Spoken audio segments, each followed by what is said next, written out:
Bonjour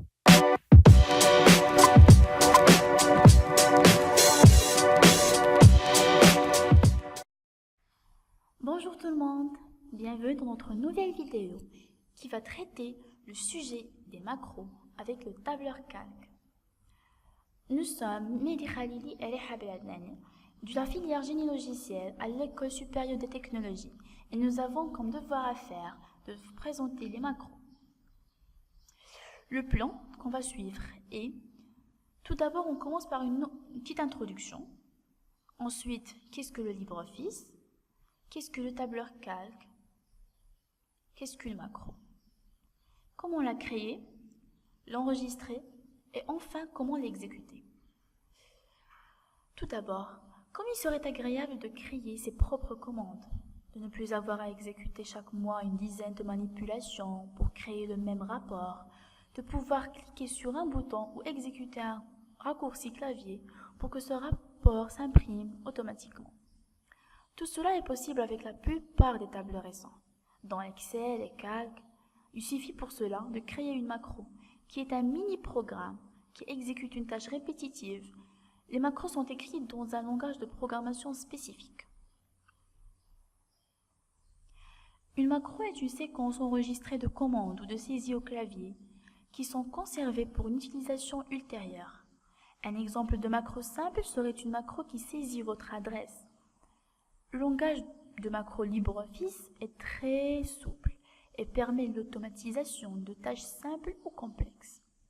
Les macros sont particulièrement utiles pour répéter une suite d'actions exactement de la même façon plusieurs fois au cours du temps. LibreOffice prend en charge les langages suivants, qui sont LibreOffice Basic, JavaScript, Bean Shell et enfin Python. Le langage LibreOffice Basic est le plus couramment utilisé pour écrire des macros dans LibreOffice. C'est ce langage qui est utilisé pour les exemples figurant dans ce chapitre. Vous pouvez apprendre le langage LibreOffice Basic afin de pouvoir écrire des macros de A jusqu'à Z, mais cela nécessite de posséder ou d'acquérir de bonnes compétences en programmation informatique. Si vous êtes débutant, il est plus facile d'utiliser des macros écrites par d'autres personnes ou tout simplement utiliser l'enregistrement de macros qui permet de mémoriser les touches frappées et d'enregistrer cette séquence pour une utilisation ultérieure. Mais tout d'abord, qu'est-ce que le LibreOffice? Alors le LibreOffice est une suite bureautique puissante. Son interface claire et ses outils avancés vous permettent de libérer votre créativité et de développer votre productivité. LibreOffice intègre plusieurs applications qui en font la suite bureautique libre, open source, la plus évoluée sur le marché. Writer, le traitement de texte. Calc, c'est le tableur. Impress, le module de présentation. Draw, notre application de dessin et d'organigramme. Base, notre base de données et interface des bases de données. Et Math, pour l'édition de formules mathématiques. Alors, nous aurons besoin, pour créer des macros, un tableur calque. Alors, c'est quoi le tableur calque? LibreOffice Calc est un tableur ou gestionnaire de feuilles de calcul, disposant de plusieurs fonctions de travail, de plusieurs utilisateurs sur la même feuille de calcul, traitement de macros, traitement des analyses de données, génération de graphiques et solveurs. Il est compatible avec le format Microsoft Excel qu'il concurrence. Mais qu'est-ce qu'une macro? Alors si l'on devait définir ce qu'est une macro, on pourrait dire qu'il s'agit d'une méthode visant à grouper des tâches en une seule commande, facile à utiliser. Le terme macro est utilisé dans le même contexte qu'en économie, où on parle souvent de macroéconomie. Ainsi, une macro se réfère à quelque chose de grand ou de volumineux. Ce terme est donc utilisé dans ce sens, car une macro rassemble une série de petites fonctions de base au sein d'une opération beaucoup plus grande. Une macro est un terme générique pour désigner un moyen de mémoriser un enchaînement de tâches au sein d'un logiciel. Il est ensuite possible d'utiliser la macro, l'expression standard énoncée la macro, Pour répéter le même enchaînement, plusieurs méthodes peuvent être employées pour lancer une macro. On peut associer un raccourci clavier à la macro. L'application peut comporter une commande provoquant l'affichage de la liste des macros disponibles. Il suffit alors de choisir celle qu'on l'on veut lancer et de valider. Il est parfois possible également d'afficher un bouton, éventuellement situé dans la barre d'outils. Un simple clic sur le bouton provoque l'exécution de la macro. Dans la majorité des cas, les macros ne permettent de réaliser que des choses très simples.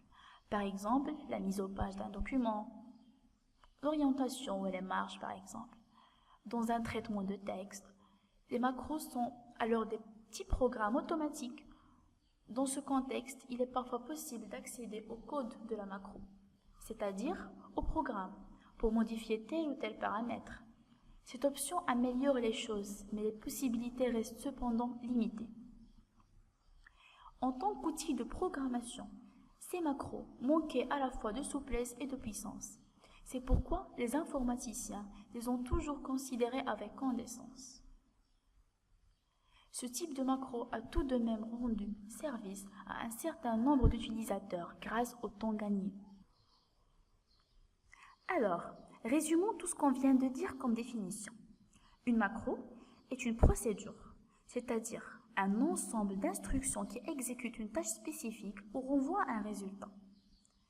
Fort heureusement, il n'est pas nécessaire d'être programmeur pour créer une macro, car Excel et Calc, comme beaucoup d'autres tableurs, sont dotés d'un enregistreur de macros.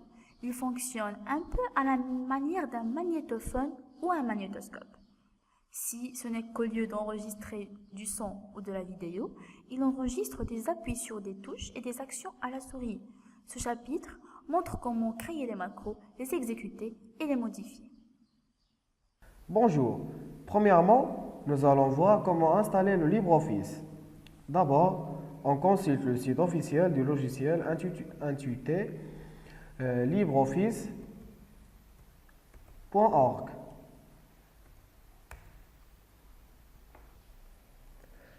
On entre dans la rubrique Download et on choisit Download LibreOffice. Et après, on choisit notre système d'exploitation et de préférence, choisit la dernière version pour rester à jour. On clique Download pour lancer le téléchargement. C'est possible de le télécharger avec le torrent. Après, on clique sur Enregistrer.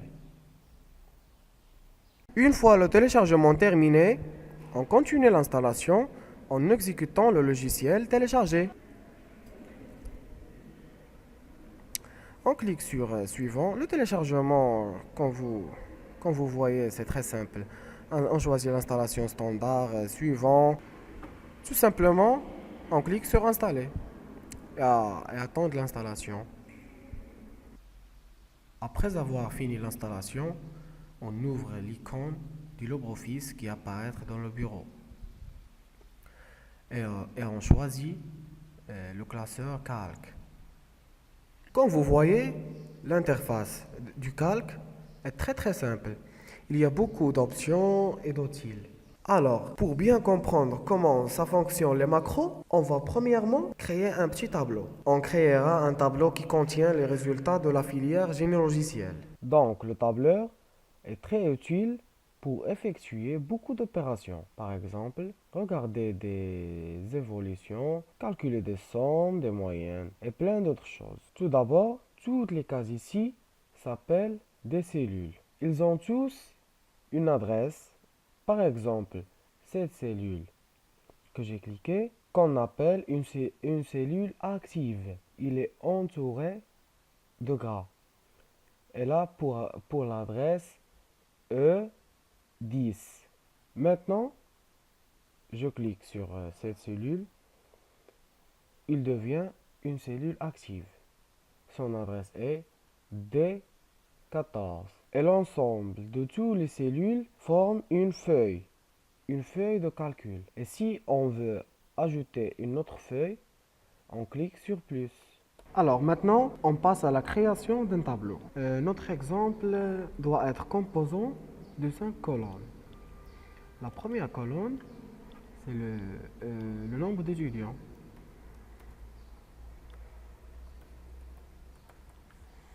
La deuxième, c'est le nom, le prénom et la moyenne générale.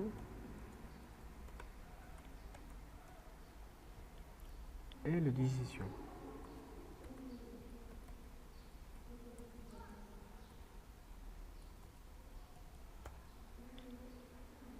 Alors, pour mettre un titre pour ce tableau, je sélectionne ces 5 cases-là, je clique sur Shift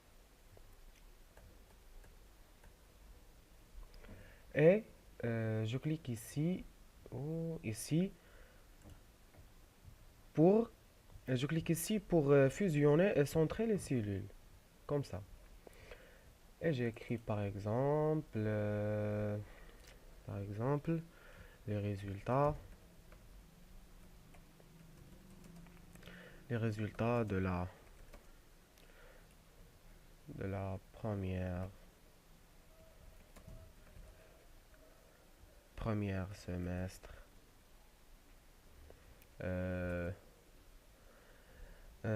Par exemple, génie logiciel.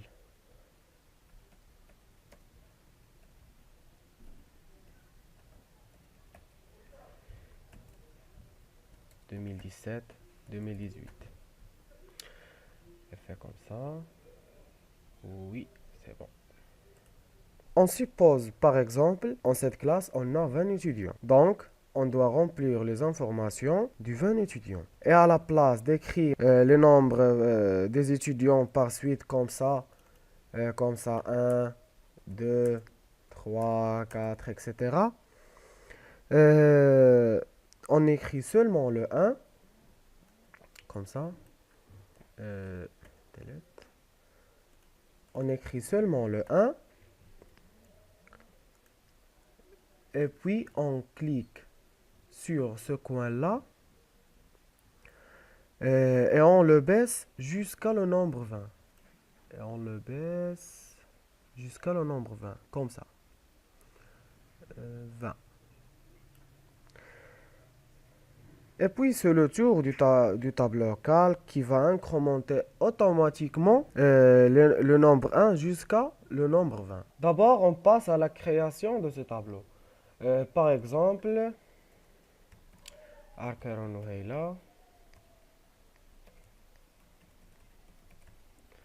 Et d'abord, après qu'on a complété l'enregistrement des informations des étudiants, qui sont ces nombres, ces noms, ces prénoms, ces moyens généraux, on doit compléter leur décision.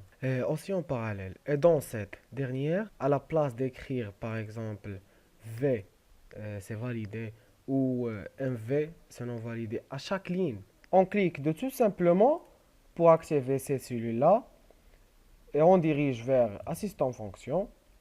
Et comme vous voyez, il y a beaucoup de fonctions. Mais l'importante pour nous dans ce cas, c'est la fonction si point condition. On met sur test 1 première condition. Et la première condition c'est si la cellule, si la valeur D3 est supérieure ou égale 12, 12 c'est la moyenne, donc la valeur sera V. Et la deuxième condition, si la valeur de D3 est inférieure à 12, donc la valeur, le résultat sera MV. Donc clique sur OK. Et voilà. Et voilà, cette étudiante a une moyenne générale supérieure à 12, donc la décision est V. Et il y a une autre méthode pour travailler avec les fonctions. Cette méthode euh, est d'écrire égal plus le nom de fonction. Notre fonction est si, point, condition.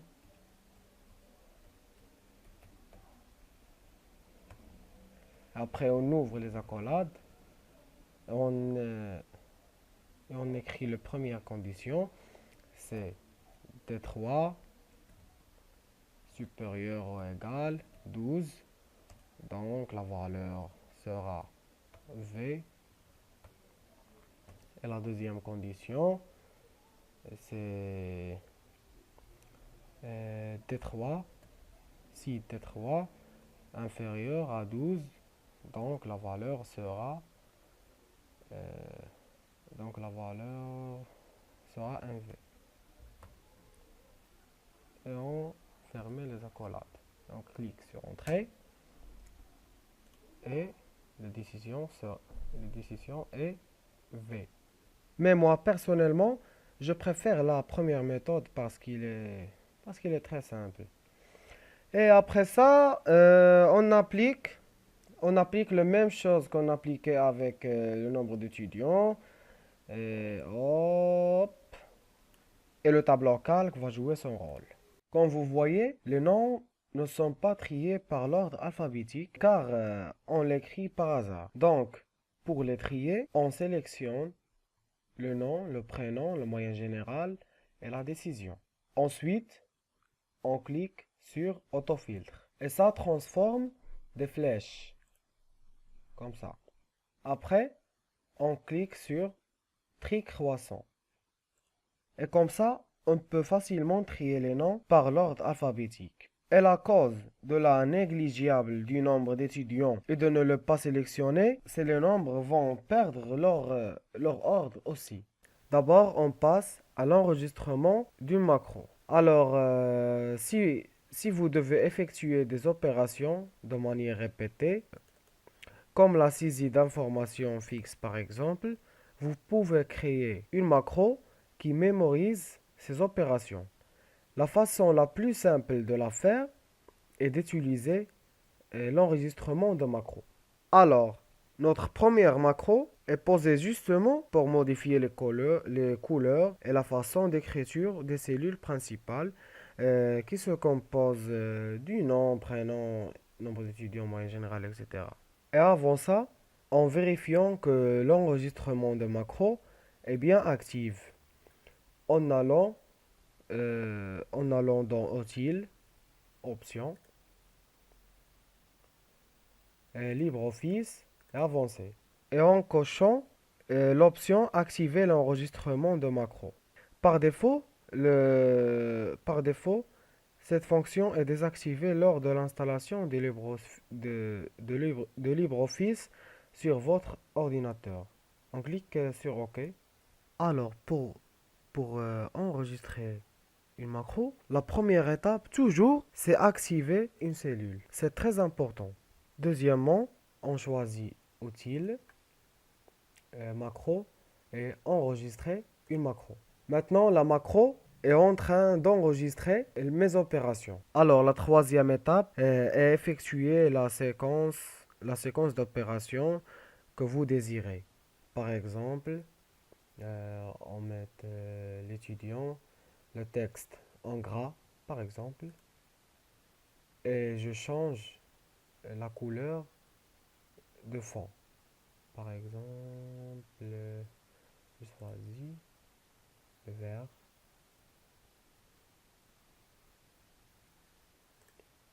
Par exemple. Après, on clique sur terminer l'enregistrement. Et on choisit le macro standard. Un nouveau module, par exemple, module 2. Et on écrit le nom de notre macro. Par exemple, modifier. On clique sur enregistrer. Alors maintenant, on doit tester si la macro elle travaille bien. Premièrement, on active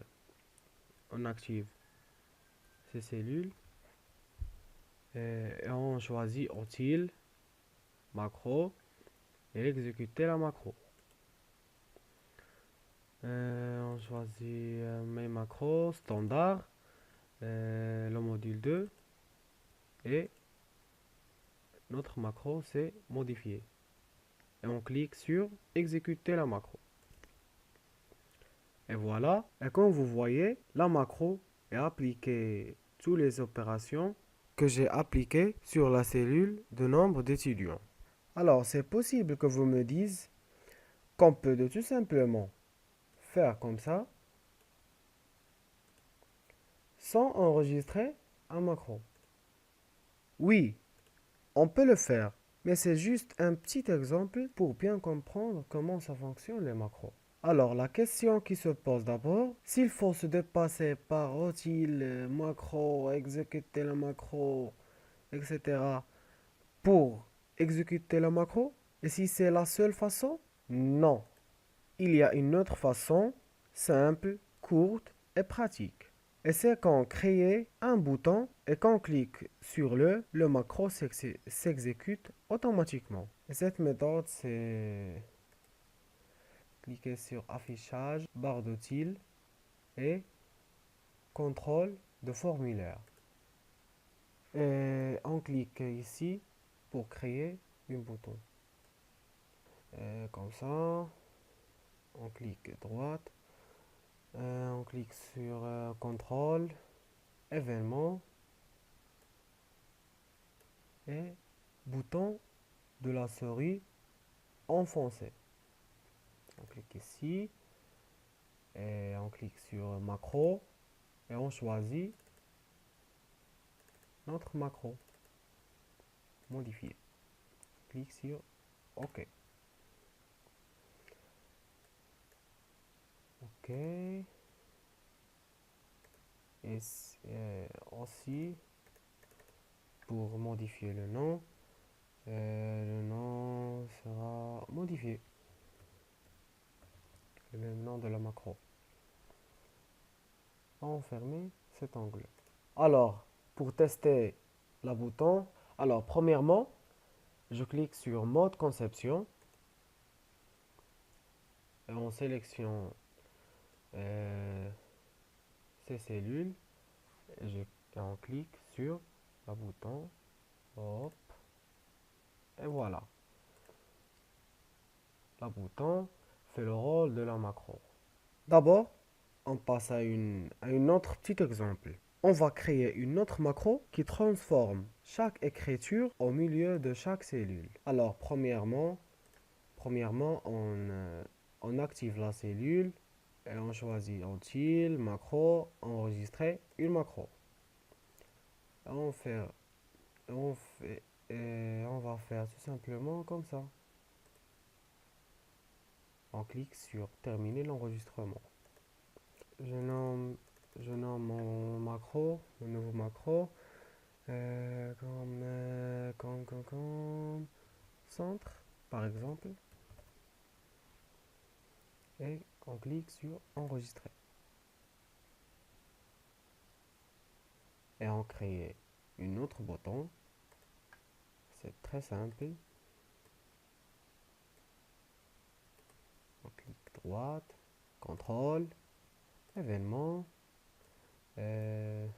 bouton de la souris en français, macro, et on choisit la macro comme vous voulez, centre, OK. Et OK, général, je renomme la bouton, centre par exemple, je ferme l'onglet. Et toujours pour tester la macro, on clique sur mode conception. Et après, on sélectionne toute la table, tout le tableau. Et on clique sur le bouton, hop, elle transforme toute l'écriture au milieu de chaque cellule. Maintenant, on passe à un exemple plus réel. On suppose, par exemple, si un fonctionnaire dans cette école doit imprimer des papiers dans lesquels on a des tableaux des étudiants qui ont validé et qui n'ont pas validé le semestre. Donc, imaginez que dans cette école, on a beaucoup de filières. Donc, à la place qu'ils répètent à chaque fois les mêmes opérations, il crée tout simplement une macro qui lui enregistrera toutes les étapes pour que la macro lui construise automatiquement le tableau des étudiants validés et non validés. Alors, qu'est-ce qu'on doit faire? On exécute la macro et on choisit juste les étudiants qui ont validé. On clique sur OK et on copie sur ce table. Et maintenant, je supprime ce table-là. CTRL, delete. Et je clique CTRL V. Maintenant, on choisit juste les étudiants qui ont un NV. On clique sur OK. Et on fait la même chose. Copier, supprimer. Et coller.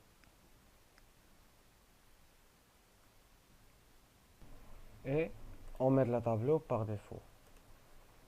Tous. OK.